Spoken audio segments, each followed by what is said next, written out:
This is a 1970 Choi Lee 36-foot sloop, and there isn't a direction that you look on this boat that doesn't scream, spend money, like replace the sails, replace the rigging, replace the mast. All in good time. I know it has to be done, but I just can't do it all right now.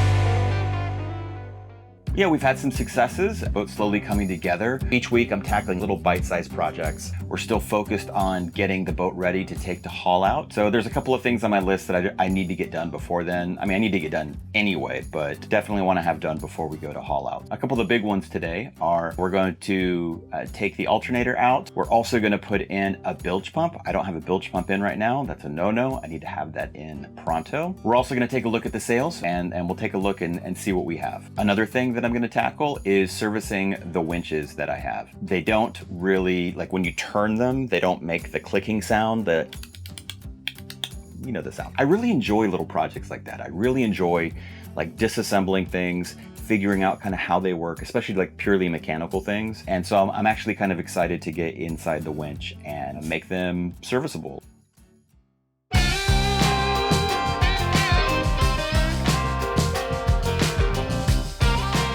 Let's talk about the bilge pump. So what is a bilge pump? Basically, every boat has a series of spaces built into the hull of the boat where water can accumulate. Now you might think, well, why is there water on a boat? The easiest is you leave a hatch open, or a wave comes crashing over, maybe you track in water. That water needs some place to pool in the bottom of the boat. The bilge is a great thing, right? Because that's where the water has a place to go. It doesn't get anything messy. The flip side of that is that you have to have a way to get the water out of the bilge off your boat. So that's where a bilge pump comes in. And so the way the bilge pump works is there's actually just usually like a block, a little water pump, and it has a float. So as the water level comes up, the float actually rises and engages the motor of the bilge pump, which starts to yank the water out and put it overboard. So it's just called a float pump. That's the easiest, probably most common type of bilge pump that you're gonna find. And that's what I'm gonna install in my own bilge. This bilge is so dark and dirty. It's a long, narrow, dirty tube, and I mounted a base plate at the bottom, and I'm screwing in the bottom housing of the bilge pump to that base plate. It's just, everything is so tight, it's so cramped, it's so hard to work in here. I wired up the bilge pump, and I extended basically the cables that came with it, and then I attached it to a switch.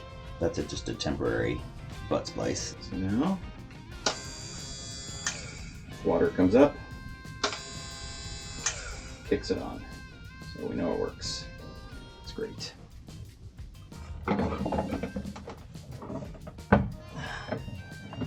Now that I've got it wired up, I can reach down in here and I can snap it into place. Nothing about this is easy. It's so cramped, but you gotta stretch your arm way out, reach down there, and you can get it snapped into place. This is definitely not the ideal workspace. I fed the electrical wires up through the cupboard and connected it to my battery bank. Then I went ahead and connected these two pieces of hose with what I think is called a T-joint. That way I could leverage the hose that was already run up through the engine compartment to the port side locker to the through hull directly to this new piece of hose that connects to the bilge pump. I really had to struggle and put some elbow grease to get both of these things to connect. Nothing about connecting hoses on a boat is ever like straightforward. It's always pretty hard. All right, let's talk about my alternator. The very first thing I ever replaced on an engine was the alternator on a 1977 Datsun 280Z. Basically, what an alternator does is when you turn on an engine, the alternator produces electricity and puts electricity back into your battery and maintains the voltage of your battery at all times. So that way you can always turn your engine on. Our marine diesel mechanic told us that he wasn't seeing the charge out of this alternator that he expected, and that we should take it and get it serviced and or replace it. So I'm going to do my best to get this off, just as a point of reference for myself. Let's see here. Let's see how much tension there is. All right, well, we'll see what happens when we come back Anytime you're messing around with anything that's connected to the electrical, I go ahead and disassemble the negative post so I can break the current. Always want to try to be safe with electrical.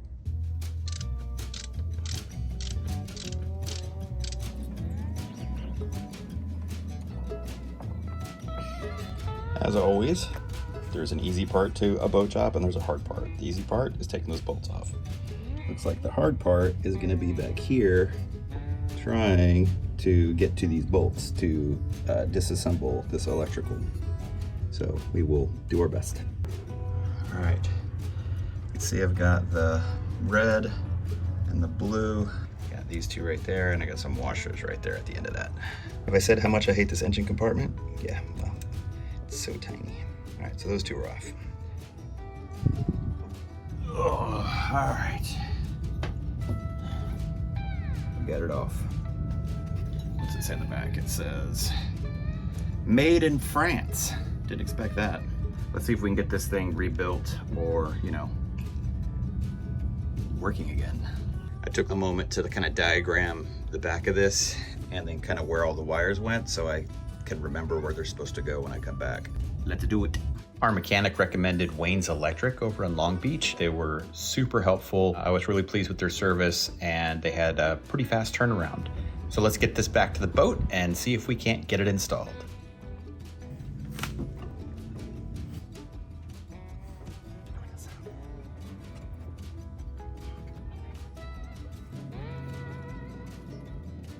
Trying to get some tension on this so I can tighten this.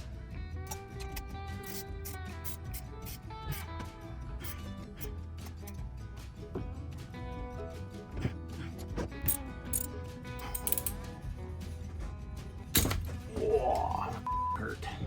Hope I got that tight enough. Jeez.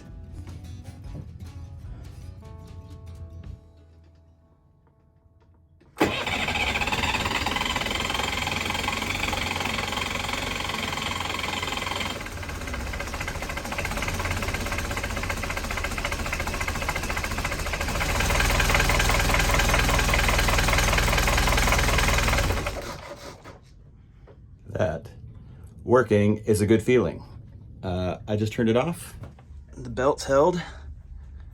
So we'll see if it holds, man. Elementary school mechanic, trying to figure things out. So today we're gonna go take all the sails, with the exception of the mainsail. We don't really know what we have, so we're going to go to a local parking lot and just kind of open up everything and measure it and just inspect it to see if they look usable. First up, we have a jib. This is a Schoonmaker Campbell sail. I can't find anything about this brand except an expired address in Long Beach. If you know anything about this sailmaker, leave me a comment below. I'd really like to know more about the history of these sails. The hanks are actually in pretty decent shape and it's not torn up anywhere. So we'll give this sail a try and see how she does. Next up, we have a 120% Genoa, also made by SE Sails, made in 1972, as you can see in this original handwriting. This sail's in much worse condition though. The seams along the leech are fraying, and I can pull them apart real easy if I'm not careful. Unfortunately, every single hank is corroded and stuck shut. So this sail's gonna need some work and some TLC before we even consider giving it a try. Lastly, we have a spinnaker by the same sailmaker, also made in 1972.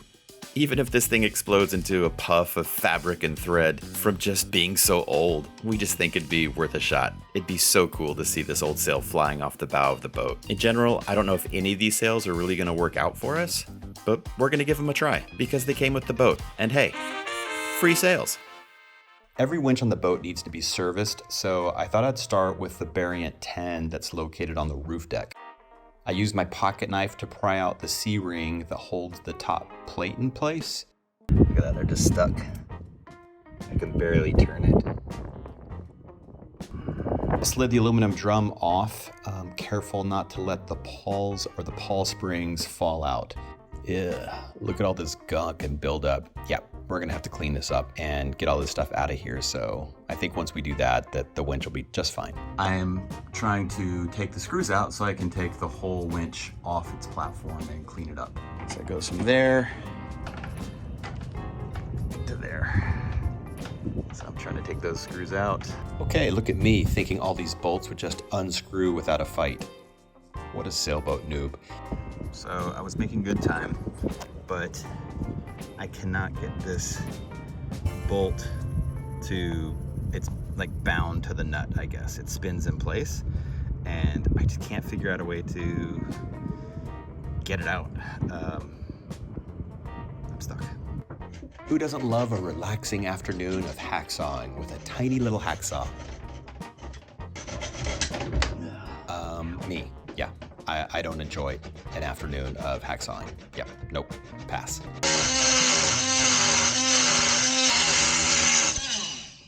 Boat challenge accepted and defeated. All that hacksawing, and I finally got it to loosen up enough where I can get it off. So let's take off this last little nut. Sweet, sweet, sweet victory. Hacked off just enough, just enough.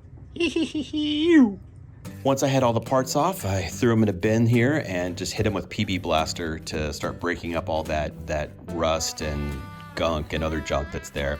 And I figured I'd just let them have a nice long soak, let that stuff just break down. I took the winch and the wooden base back to the house, and while I had the parts still soaking in PB Blaster, I figured I'd clean up the wooden base. I started by scraping off a bunch of the gunk buildup with a knife, thinking that might be quicker than, going directly to a sander. Is it a standard practice to handhold the thing that you're rotary sanding? Yeah, probably not. I thought the combination of the wood, my work gloves, and the bare patch of dirt beneath it, I thought that was a good look on camera. So, it's a vibe. You're welcome.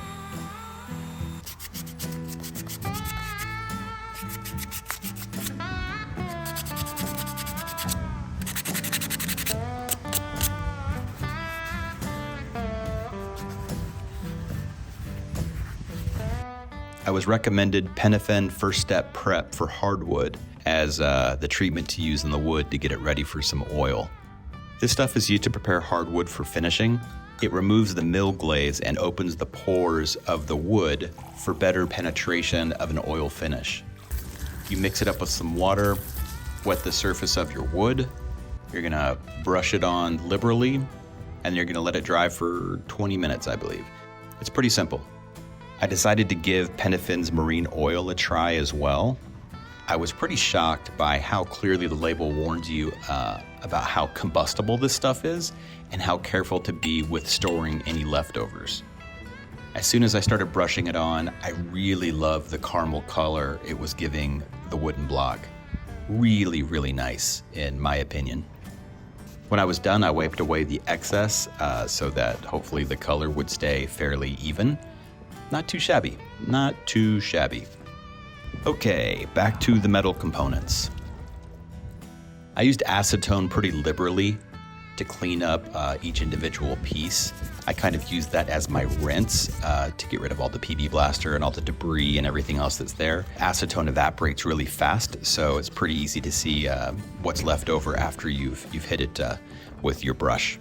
I tried sponges, toothbrushes, copper wool, Scotch-Brite to clean everything up. I find this process super relaxing.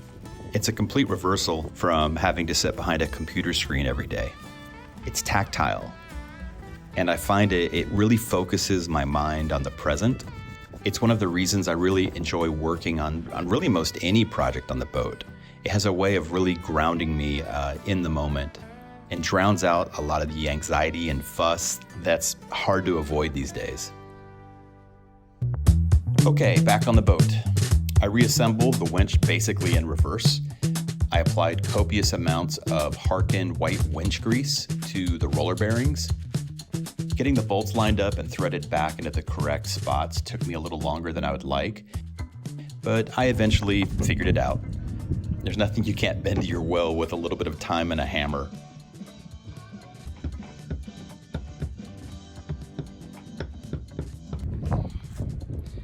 So I thought I was being slick and replacing some bolts, but these prevent the housing from seating all the way, and I can't get the C-clip in, so I now have to take both those out and redo them.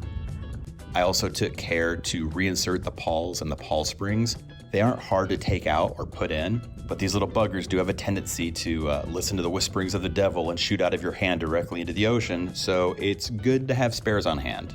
The instructions were very clear that you should only put a drop or two of pawl oil on each pawl. I love that sound. That sound is so awesome. I guess this winch is ready for use. Only 6 more winches to service now. Great. More boat projects. All right, we're getting close to getting the boat out of the water. I'm super excited to get this thing hauled out and take a look and see what we have. So in the next episode, we're there. We're gonna go ahead and we're gonna go to the boat shop. We finally can inspect the prop and the prop shaft, take a look at the through holes, and we figure out how much money we're gonna have to spend on the bottom of the boat. Spoiler alert, it's a lot.